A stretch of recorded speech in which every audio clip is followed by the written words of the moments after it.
Kalau anda menghargai iman anda, kita wajib mengimani ayat ni, hadis ni. Kalau kita mengimani iman kita lebih berharga daripada pakaian kita, kita akan ubah pakaian kita. Tetapi kalau iman kita tak ada harga, pakaian lebih berharga, anda akan pertahankan pakaian-pakaian yang isbal ni.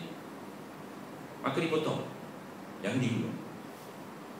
InsyaAllah tak lawa tak apalah. Tapi anda rasa yang disuruh Nabi itu lawa, yang tak disuruh Nabi itu tak lawa. Apa tu lawa? Cantik. Lama-lama dia lawa. Lama-lama lawa.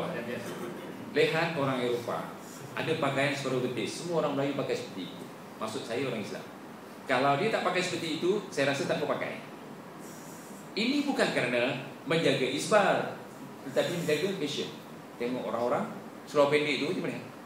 Seluar pendek yang di bawah, yang di setengah betis tu, banyak orang Melayu beli sekarang. Kebetulan katanya tak boleh isbal, pakailah dia. Jadi bukan macam itu iman kita. Kita kena hargai iman kita supaya Allah menghargai kita. Kita kena jaga iman kita supaya Allah jaga kita. Kita kena pahami apa itu iman supaya kita sentiasa dalam keadaan beriman. Dan orang yang beriman itulah orang yang bertakwa. Nak jadi orang bertakwa, beriman dulu saya. Bukan terus jadi orang takwa kalau tak ada iman. Yang perlu diimani ayat-ayat ni. Kalau tidak diimani, saya tak masuk campur ya. Wa ma 'alaina illal balaghul mubin. Kewajiban kami adalah menyampaikan dengan mubin, bayan. Kami sampaikan dengan bayan. Apa itu bayan? Hujjah. Hujjah qati'ah. Apa hujjah qati'ah? Quran dan hadis. Kalau ini juga tidak dapat diterima, kami para dai, pendakwa tak boleh selamatkan antum. Apa kata Rasulullah? Wahai Fatimah, wahai Fatimah, beramallah engkau, aku tidak dapat menyelamatkan engkau besok. Kalau Rasulullah SAW tidak dapat menyelamatkan Fatimah, anak tidak dapat menyelamatkan antum. Jadi yang menyelamatkan antum adalah iman antum terhadap apa yang sudah disampaikan. Antum pegang dan bikin. InsyaAllah Allah akan selamatkan kita.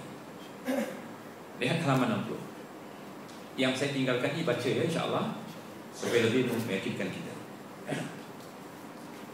Para ulama salaf as-salih dari semua bidang telah sepakat mengharamkan perbuatan sebagian orang yang menggulung ujung seluarnya ketika hendak mendirikan solat. Syekh Masyhur Hasan yang kita kenal menulis satu ritual salat, terjemahannya Qaulun Mubin fi Akhta'il Musallin, itu buku asalnya. Sudah diterjemahkan ke dalam bahasa Melayu, sangat laku. Dia anak murid Al-Albani, berkali-kali turun ke Indonesia. Dalam tulisannya apa katanya? Kenyataan dari larangan haramnya menggulung pakaian seperti ujung seluar adalah berlaku secara mutlak. Sama ada seseorang itu menggulung pakaiannya untuk solat ataupun sebelum solat, kemudian ia melakukan solat dan solat dalam keadaan seperti itu. Jadi tuan-tuan, boleh digulung tapi kenapa? Kena jahit. Gulung boleh tapi kena jahit. Sebab kalau tak dijahit apa dibuat? Tengok separuh.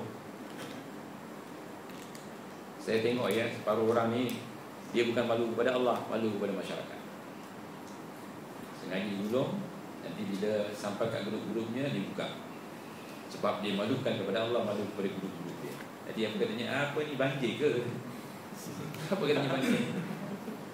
Itu hari masa musim banjir di Pelli. Di Pelli. Apa katanya? Orang-orang Wahabi ni sentiasa menghadapi banjir. Katanya orang-orang kita ni, itu orang-orang apa? Orang-orang bid'ah selalu pakai. Jadi walaupun kita di Pelli ke, dia apa, kita hadapi bisa, insyaAllah. Lihat hadis dia di halaman 1. Bismillah.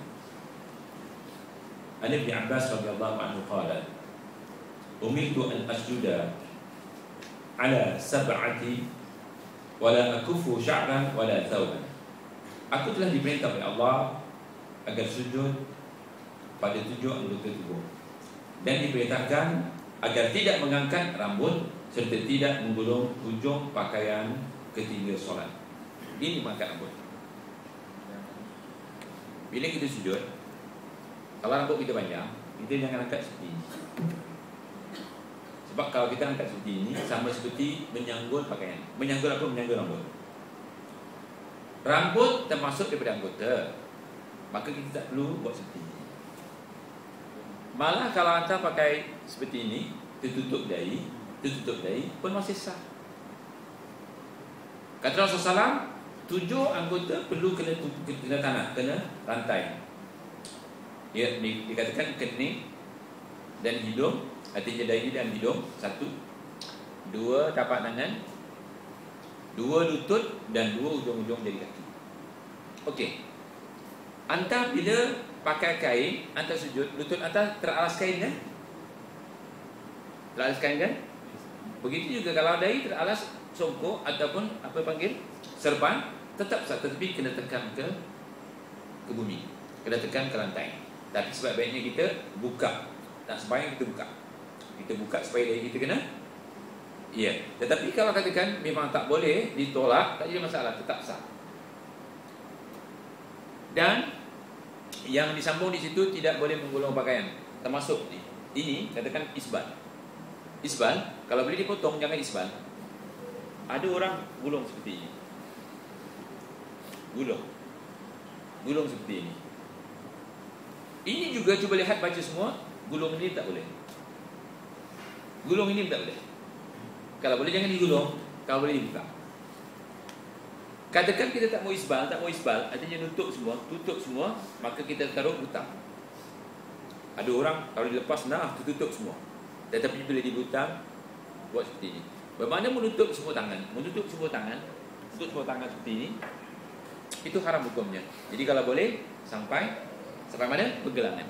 Lebih sedikit pergelangan tak apa, tapi jangan sampai tutup. Ya, kalau panjang buat macam tu. Ada apa? Nanti baca semula. Oleh kerana waktu kita tidak mencukupi, apa yang belum saya baca di sini boleh dibaca, dan insya-Allah bawa ke kuliah akan datang. Kalau ada soalan kita bawa ke soalan yang kita faham dalam bacaan, bawa ke sini nanti. Tapi insya-Allah hari ini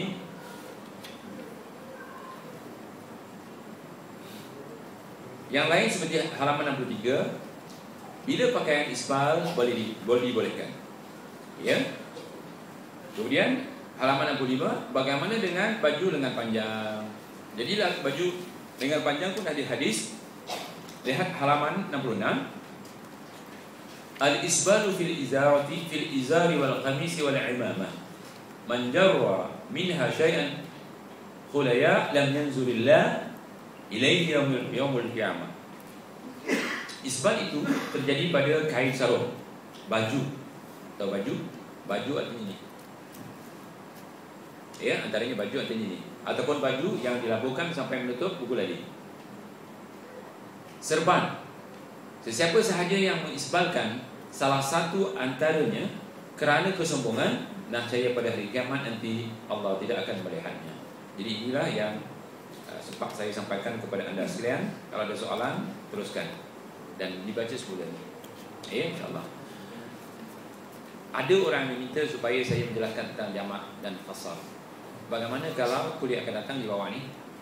Tak sempat untuk saya menjelaskan. Saya tak mau tebuk-tebuk. Kalau tebuk-tebuk pun dapat dipahami. Ini kena baca dengan sungguh-sungguh. Kalau tidak, banyak tak faham tentang jamak dan qasar. Cuma saya katakan kepada antum, kalau ada musafir, maka kita wajib menjamak dan qasar. Hukumnya wajib kerana Rasulullah SAW tidak pernah tinggalkan. Ya, insyaAllah. Ada soalan? Kalau tak ada soalan, cepat balik. Pakai juga, saya jauh. Ya. Serban kalau serban isbal panjang di bawah ni macam ekor. Ada orang pakai serban, dia taruh ekor panjang nah. Tidak pernah diajar serban ekor seperti itu, panjang sampai ke bawah. Itu juga tidak boleh ekornya. Tahu ekor?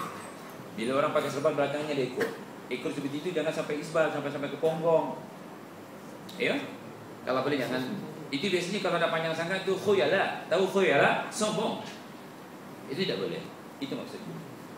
Ya. Sini tak ada yang pakai serban ya. Tapi kalau di pondok rata-rata semua pakai serban. Yang tak pakai serban, dia tak tengok, dia tak suka. Dulu saya masa belajar di Penang, kadang-kadang kita pergi kat pondok-pondok di mana di Kedah. Jadi sebelum sampai ke pondok, kata pelajar-pelajar, anak-anak balban, dia katakan, anda kena pakai songkok. Kalau tak pakai songkok, dia orang tak hormat. Apa katanya, kalau tak pakai songkok, dia orang anggap syaitan gondol. Apa arti gondol? botak. Jadi kami pun pakai, lepas tu tak pakai. Jadi rata-rata di pondok semua pakai serban. Tak pakai baju pun, pakai serban pun cukup. Kadang-kadang nak tidur pun pakai serban, tak pakai baju, pakai serban pendek, pakai serban yang serban. Allahu Akbar. Hadis-hadis serban adalah hadis-hadis dhaif sebenarnya. Sedangkan pakai baju tu disuruh kan. Rasulullah SAW tidak suka orang yang pakai seluar saja tak pakai baju. Rasulullah SAW tidak pernah mendedahkan baju tubuhnya. Dia kalau pakai seluar ataupun pakai kain, baju mesti dipakai. Walaupun di rumah. InsyaAllah ini kita fahami. Tetapi tentang serban, hadisnya hadis-hadis lemah belaka. Allah. Tapi kalau siapa pakai serban teruskan, InsyaAllah bagus. Ya, jangan dipilih. Pakailah terus. Teruskan sahabat. Ya. Ustaz, daripada pakaian tadi hanya lengan tadi. Kalau yang apa ni, baju turun ke bawah itu bukan isbal. Ini baju. Kalau isbal tetap haram hukumnya. Isbal yang ini yang dikatakan lengan, isbal yang lengan ni, lengan panjang, isbal, itu juga isbal. Begitu juga yang dikatakan kain yang melebihi buku tali. Kalau boleh jangan sampai diseret lah. Saya minta kalau boleh jangan sampai diseret. Tapi berjaga-jaga dia atas buku lali. Kalau ada sahabat masih tutup buku lali di jalan, kita jangan pergi sangat. Tapi kalau seret, kita katakan ini isbal. Kalau seret tidak boleh. Tetapi kalau sampai tidak diseret, tapi sebaik-baiknya dia jangan tutup buku lali. Sebaik-baiknya jangan tutup buku lali. Sebaik-baiknya. Dan sebaik-baiknya lagi atas betis. Separuh betis. Sehingga Rasulullah SAW berjalan, dia nampak betisnya putih, bermakna dia pakai separuh betis. Ya. Tapi kadang-kadang uniform kita pergi kerja memang tak boleh separuh betis. Ya kan? Nanti nampak stoking, ya, atas stoking itu nampak betisnya. Jadi kalau kita katakan terpaksa uniform, jangan sampai tutup buku lagi. Sebab saya tahu sahabat-sahabat kita di Singapura lagi syarikat-syarikatnya terlalu strict kan. Jadi katanya kata syarikat jangan sampai betis lah kalau boleh. Okey, buku lali ditutup katanya. Tapi sahabat-sahabat di buku lali tak ditutup, tak ada masalah. Tak ada masalah. Share orang Sing tutup punya kepala. Ke mana-mana dia boleh dipertahankan. Ya kan? Naik motor pun dia tak pakai helmet. Tetap pakai itu. Tapi orang Islam oleh kerana tidak dipertahankan apa yang ada, akhirnya dia masalah. Jadi kita pertahankan itu hak kita. Ya, kalau syarikat mengatakan tak boleh. Tapi kalau ramai-ramai, kalau 80% atau 90% begini orang Islam semua pakai seperti itu, syarikat tak boleh apa. Ya, tapi walaupun 80% 100% orang Islam pakai ini tetap isbal, syarikat haramkan kita pakai separuh betis. Ini berlaku banyak sahabat-sahabat kita yang bekerja antaranya polis. Ada seorang sahabat kita polis, dia potong, kena panggil. Pasal apa? Dia separuh betis. Terus separuh betis tidak boleh. Nampak semua yang nyebut, dia itu semua nampak, kena panggil dia. Jadi Ara katakan kepada antum, pertama jangan seret. Kedua, elakkan kalau boleh tutup buku lali, kalau boleh atas buku lali. Itu yang paling cantik. Itu yang paling cantik, ya, insyaAllah.